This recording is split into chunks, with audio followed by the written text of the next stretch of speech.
I love cats. Who doesn't love cats? Well, I guess dog people don't like cats, but fuck dog people, okay? Stray is the hot new game on the forefront of everybody's mind. I mean, it's 2022. It's about goddamn time we got a cat simulator. Also, where did this game come from? Huh?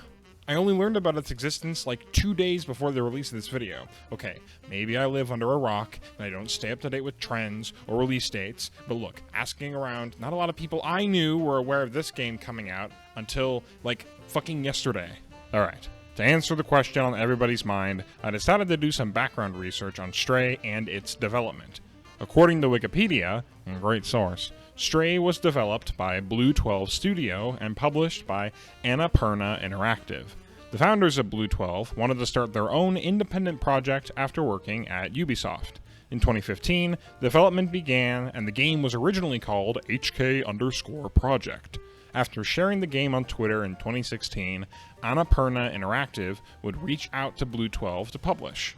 Fast forward all the way to 2020, and the game would be formally announced at PlayStation's Future of Gaming event, and be given a release date for October the following year. October 2021 rolls around, and bad news, Stray gets delayed. Fuck! The game's Twitter explains that the delay was, quote, to ensure no compromise on quality or the development team's well-being, pushing the date back to an early 2022 release. After one final delay, Stray was then released on July 19th, 2022. Also, according to a screenrant interview with Swan Martin Raguet, one of the Blue 12 co-founders, he's actually a producer, he's not a fucking co-founder, I'm a dumb. A lot of development was in part due to the excess number of cats both in and outside of the studio.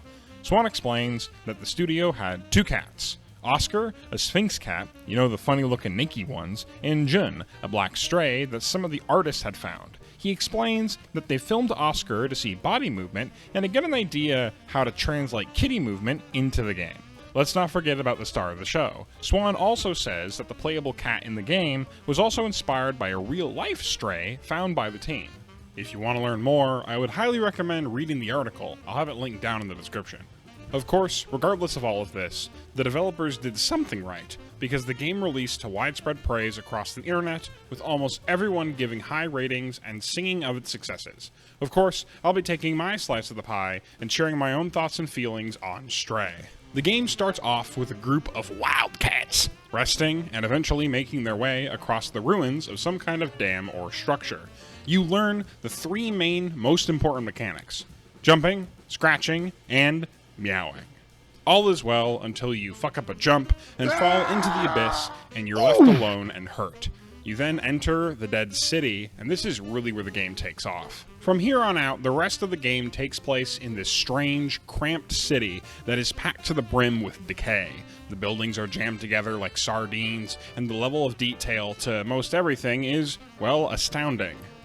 Signs, flickering neon lights, trash, and so much more litter the landscape, making the environment feel incredibly claustrophobic, yet expansive all at the same time. You eventually find your way into an open apartment and help activate a small robot drone named B12, who's having some classic movie amnesia. The duo eventually makes it to the slums after dealing with these headcrab-looking motherfuckers named Zerks. And then, my favorite sequence in the entire game takes place.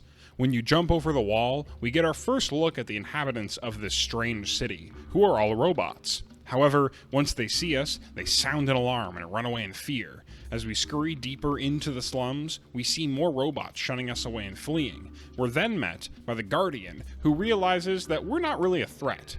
He then tells the other robots, and everything seems to go back to normal. I love this scene. It tells you so much about what's going on in this isolated little world without any of the characters saying much anything at all. You can tell that these robots fear the unknown and think that you're one of those weird Zerk things that we encountered earlier, and you can see the panic as they sound alarms, slam doors, and hide to ensure that they don't come face to face with this little cat. And as it turns out, it's all a big misunderstanding. But the sequence conveys so much emotion from these robots, and they aren't even human. Okay, I'll stop rambling, but the game does have a lot of good moments like this, and through character interactions, we learn a lot more and continue the story. There's a plethora of environmental storytelling at the same time, and you can uncover B12's past and learn a lot more about the city and its denizens by just exploring the world. The gameplay is incredibly straightforward and easy. You jump, solve puzzles, run from baddies, and that's really about it. Now let's talk about the humans. Or, I mean, the robots. Or the humans that became robots? Anyway, now that everybody looks like BMO, they still retain a lot of their humanity. A lot of the robots walk, talk, have jobs, and even dance at nightclubs. The best example that I found in the game is you see a robot sitting down at one of the bars waiting for a drink.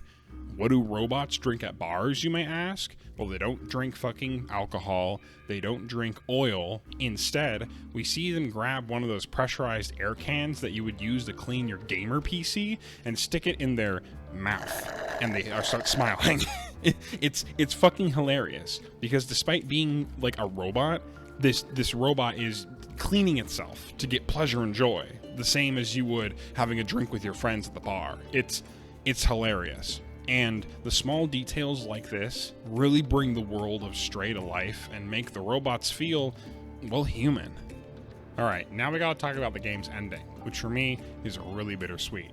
Once everything's said and done, you and B12 make it all the way to the top at the control room. The first thing that you see when you get there, though, are these weird-looking robots. They all look the same, no cool paint jobs, no clothing, they all sound the same too. And it turns out these are the robots that were around before everything happened in the city, before people started uploading themselves. And they're really weird. It's this creepy window of how everything must have been before all the shit went down. The control room itself is incredibly clean and pristine. No junk, no trash, nothing. It looks like something you would expect out of like a modern day office. We also get to see this really cool shot of the entire city under the control room. You can see the slums and Midtown. If this looks hauntingly familiar, it is. The artists over at Blue 12 were heavily inspired by the walled city of Kowloon. It's an old Chinese military base turned crammed city within a city. The place is demolished now, but there's a lot of really cool pictures if you want to check out the direct inspiration for the city. Finally, you and B12 figure out how to open up the walled city by hacking into the mainframe. For whatever fucking reason, this kills B12. Why? Why does hacking the fucking mainframe kill him? I don't get it, okay? And I mean, alright, fair enough. Like, they said that they wanted to open up the city. That was their goal, to save the cat. And they came to that realization after they realized that they were put into a robot and lost their memory. Like, fine, whatever you want. But it's sad. Why couldn't they have just gone outside with the cat before they died? Like, no joke. The fucking scene where the cat curls up with the dead drone had me crying. And I don't cry at video games. And then, after all of that, the doors open. You get to see all the characters look up into the sky, and then the cat just walks out. And that's it! For me, Stray is a breath of fresh air from a lot of the other high-octane games that have been released and I've been playing recently for the last couple months. I think the devs really created a timeless story reflecting on humanity and all the good and all the bad that it has to offer, without having any human characters, of course. It's fun, looks great, and it tells a really compelling story. I think it does a really good job at reflecting a lot of stuff with saying so little, which I think is really hard to do, especially in a video game.